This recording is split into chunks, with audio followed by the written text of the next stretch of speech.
semuanya, perkenalkan nama saya Revalia Gusti dari Prodi Sastra Minangkabau, Fakultas Ilmu Budaya Universitas Andalas. Jadi di sini saya akan memperlihatkan video teater Dendang Agraris dari komunitas seni Rana Siyunjung. Jadi penampilan ini berada di Taman Budaya Padang. Sebelum masuk ke video, saya menjelaskan secara singkat tentang seni pertunjukan. Kira-kira seni pertunjukan itu apa ya? Seni pertunjukan adalah sebuah karya seni yang ditampilkan kepada penonton melalui sebuah pertunjukan yang melibatkan seperti tari, musik, teater, dan lain-lain. Ayo saksikan video selanjutnya. Bye-bye!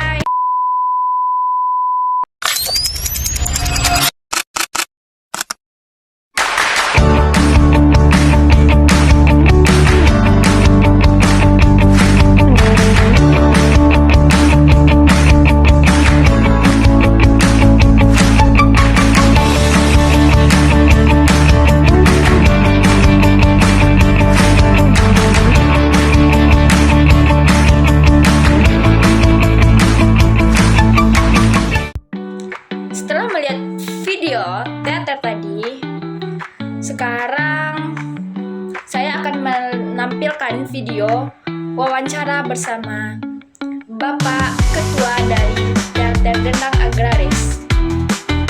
Ayo tonton video selanjutnya. Teater Rana Siyunjung. Jadi gimana maksud dari alur cerita dari teater itu sendiri, Pak? Ya, dari teater yang kita pentaskan itu yang berjudul Dendang Agraris itu menceritakan tentang kebiasaan masyarakat di Nagari Siyunjung khususnya. Pada zaman dahulu itu disebut Bak Ombay. Dan kegiatan itu, kegiatan para petani bekerja di sawah. Yang Bak Ombay itu adalah ketika dia berdendang dan berpantun di dalam sawah itu, yang sebenarnya itu bukan satu kesenian, bukan satu berangkat dari kesenian, tetapi suatu tradisi dan kebudayaan yang mereka turun-temurunkan dari generasi ke generasi. Nah, namun ada beberapa situasi dan kondisi yang membuat Ombay itu hilang dari khalayak. Yang pertama sekali itu tentang keluarga. Nah, mengapa kita berbicara tentang keluarga? Yang mana keluarga itu karena pulang dari Batobo Kongsi, yang kita kenal di Siyunjung ada Batobo Kongsi atau Batobo Kelompok, itu terkadang pulangnya larut malam. Larut malam sehingga si suami ada yang yang kurang senang. Kemudian kalau seandainya suaminya yang pulang bekerja larut malam, si istrinya yang kurang senang.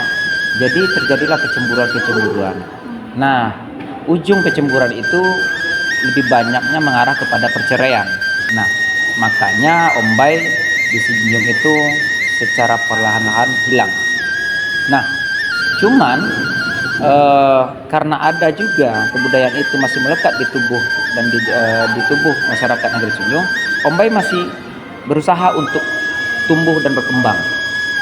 Nah, namun pada, kalau tidak salah itu tahun berapa ya, pas perang PRRI yang dikenal kalau kita di Sumatera Barat perang peri-peri ya.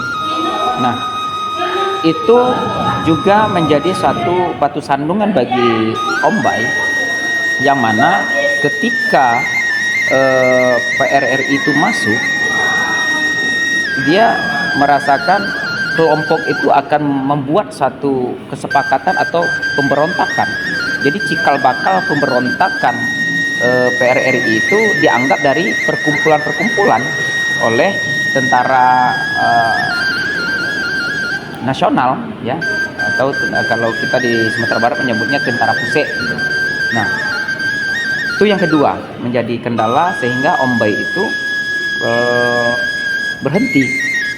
Nah, kembali dilanjutkan karena tetap kita kembali kepada kebudayaan, mereka masih ada menganut kebudayaan itu.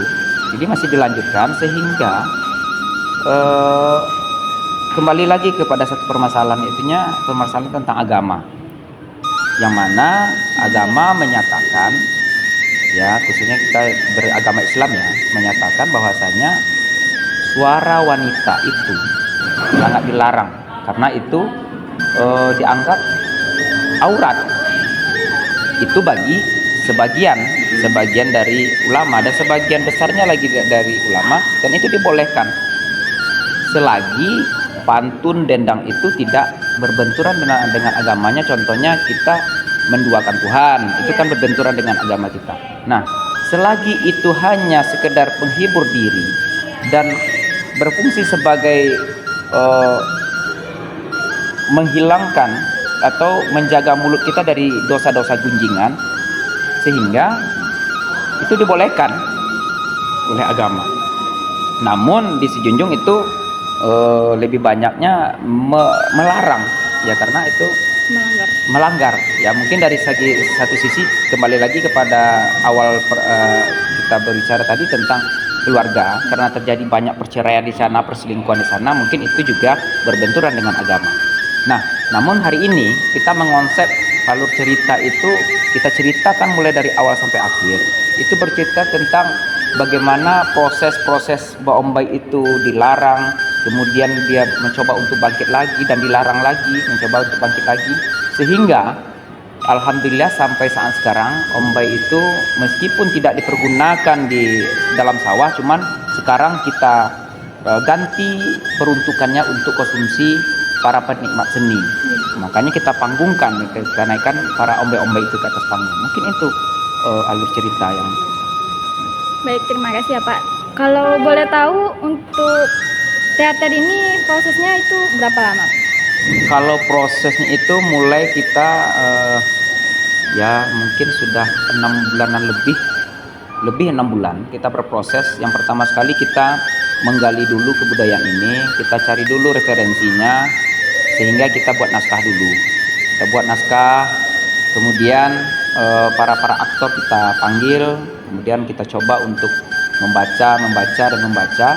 Nah, kalau seandainya nanti ada kekurangan di sana, kita cari referensi lagi, kita tambah lagi, sehingga kita membuat naskah itu kita buat semacam draftnya, kemudian kita ulang-ulang lagi, sehingga di penghujung baru kita tetapkan ini naskahnya yang harus kita mainkan. Nah, itu mungkin. Oke Pak. Satu pesan, mari kita jaga kesenian tradisi untuk menjaga kebudayaan khususnya Minangkabau, ya. Mudah-mudahan dengan membangkitkan lagi tradisional kita, kesenian tradisional kita semakin melihat, kita mendapatkan suatu spesifik dari mata dunia. Mungkin. Terima kasih ya Pak. Ya. Dadah dulu Pak. Dah. Setelah mendengar wawancara dari Bapak tadi, kita bisa menyimpulkan bahwa seni pertunjukan Minangkabau itu harus tetap dilestarikan ya teman-teman. Sebagaimana di tahun generasi sekarang banyak seni-seni teater seperti musik, tarian, itu sudah banyak yang menghilang. Untuk generasi-generasi muda, lebih baik kita lebih banyak menonton tentang seni-seni pertunjukan yang ada di Minangkabau supaya tidak punah.